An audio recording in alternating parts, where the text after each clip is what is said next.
ان کو بقول ان کی شکست ملی. ڈی خان میں تو ہم نے کمپین کر رہے تھے, ان کے بھائی کہہ رہے تھے کہ ہم تو سی ایم ہیں, مولانا صاحب صدر ہیں, ہماری بات ہو چکی ہے, ہمارے لیے جو ہے کمپین اور لوگ بھی کر رہے ہیں. اور وہاں پر کچھ سویلین اور ادارے تھے جو ان کے لیے کمپین بھی کر رہے تھے. لوگوں کو بار بار جو ہے پی ٹی آئی کے کینڈیڈیٹ جو اس وقت سی ایم کے کینڈیڈیٹ ہیں ان کے خود بیانات ہیں کہ ہمارے پارٹی کے لوگوں کے ہاتھ مروڑ کے مولانا کے پاس شامل کیا جا رہا ہے. اور جب وہ مولانا کے پاس شامل ہو رہے تھے اور ان کے ساتھ ہو رہے تھے, تو اب تو مسئلہ یہ ہے کہ ابھی دیکھتے ہیں کہ انہوں نے ایک دوسرے کے جو نظریات تھے وہ دفن ہو گئے ہیں. ایک دوسرے سے اب دیکھتے ہیں کب معافی تلافی کرتے ہیں, کیونکہ جو لقبات ایک دوسرے کو دیے, ہم تو ایک سیاسی اور جمہوری جماعت ہیں, ہم اس لیول پہ نہیں گئے جن لیول پر جو ہے وہ یہ لوگ گئے ہیں.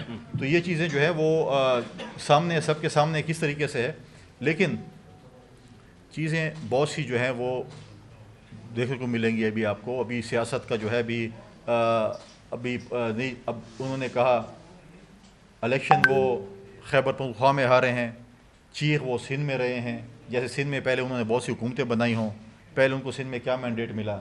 اب بھی جو ان کے کینڈیڈیٹ سندھ کے جو ہیں وہ 1,00,000 ووٹ سے ہارے ہیں. 1,00,000 ووٹ سے ہارنے کے بعد بھی وہ کہتے ہیں کہ ہمیں جو ہے وہ غیبی مدد آ جائے اور ہم جیت جائیں.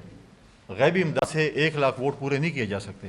غیبی امداد سے شاید آپ کو 1,000 5,000 2,000 شاید پورے کیے جا سکتے ہیں, لیکن غیبی امداد سے آپ کو یہ چیزیں پوری نہیں کی جا سکتی جو آپ لوگ جو ہے وہ اس پہ کہہ رہے ہیں. اور پھر ایک الیکشن ہارنے کے بعد وہ کہتے ہیں کہ شاید ہم اسلحہ اٹھا لیں. آپ ریاست کے خلاف اسلحہ اٹھانے کے لیے آئے ہوئے ہیں. آپ ایک الیکشن آ رہے ہیں تو جو پشتون اور بلوچ اور جو ہے باقی ہمارے جو بھائی ہیں جو یہاں پر باتیں کرتے ہیں کہ ہم اسلحہ اٹھائیں گے, تو ان کے ساتھ ریاست کیسے پیش آتی ہے.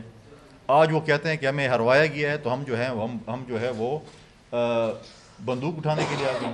آپ ایک الیکشن کے لیے آپ بندوق اٹھا رہے ہیں. ہمارے ساتھ کئی دفعہ ایسے ہوا ہے, لیکن ہم نے کبھی بھی یہ باتیں نہیں کہ ہم بندوق اٹھائیں گے. ہم عدم تشدد پہ بلیو کرتے ہیں. آج جس طریقے سے یہ چیزیں ہوئی ہیں وہ بھی آپ کے سامنے ہے, لیکن میری آج بھی پیمرا سے ریکویسٹ ہوگی کہ وہ پابندی اگر اٹھا لیں پی ٹی آئی کے چیئرمین سے, اور ہمیں وہ کلپس دکھائیں ماضی کے جو وہ ڈی چوک پہ کہتے تھے جے یو آئی کے خلاف کہ میں اس کو مولانا کہنا بھی تضحیق ہے. ہم تو کہتے ہیں ان کو مولانا, لیکن وہ کہتے تھے کہ ان کے پاس کوئی ثبوت ہوں گے. اور باقی جو انہوں نے ان کے لیے جو بھی چیزیں کی تھیں وہ سب کے سامنے ہے. اب ایک اور چیز بھی اس میں اگر آپ دیکھیں, اس پورے الیکشن میں ہمیں ایک اور چیز بھی دیکھنے کو ملی. 8 مئی کے بعد تمام میڈیا چینلز, تمام سیاسی جماعتیں, ہمیں ریاست نے یہ کہا کہ 9 مئی کے جو واقعات ہوئے ہیں وہ ملک دشمنی کے مترادف ہیں. ان میں جو لوگ ملوث تھے وہ جو ہے وہ مطلب ہے کہ جی آئی ٹی میں باتیں کی گئی, ہمیں بتایا گیا, ہم نے وزٹس بھی کیے, مختلف سیاسی جماعتوں نے وزٹس کیے. صبح ہم ٹی وی کھولتے تھے اور رات کو بند کرتے تو 9 مئی کے علاوہ کچھ ہوتا نہیں تھا. لیکن ہر سیاسی جماعت کا ایک پروگیٹو ہے. اگر ایک سیاسی جماعت 9 مئی میں ملوث اشخاص کو کوئی پرائم منسٹر کینڈیڈیٹ بنا لے, کسی کو چیف منسٹر کینڈیڈیٹ بنا لے, تو کیا وہ 9 مئی کے گناہ معاف ہو چکے ہیں؟ اگر معاف ہو چکے ہیں تو پھر باقی لوگوں کا کیا قصور ہے؟ آج ریاست ہمیں بتایا کہ آپ نے تو ہمیں کہا تھا کہ یہ 9 مئی میں جو ملوث ہیں وہ شاید ملک دشمنی کے مترادف ہیں, اس سے بھی زیادہ ہیں. اور اگر وہ آج الیکشن میں آ جاتے ہیں اور وہ کینڈیڈیٹ بن جاتے ہیں تو وہ سارا کچھ جو ان کے پرانے جو انہوں نے پاکستان کی ریاست کے ساتھ کیا وہ ٹھیک ہے. یہ ریاست میں بہت بڑا سوال ہے آج کہ یہ چیزیں اگر آپ ہو رہی ہے اور آپ مطلب ہے کہ تو پھر خدا نخواستہ کل کوئی اور اس سے بڑھ کے کرے گا تو پھر وہ بھی کینڈیڈیٹ بن جائیں گے تو پھر وہ بھی معاف ہو جائیں گے.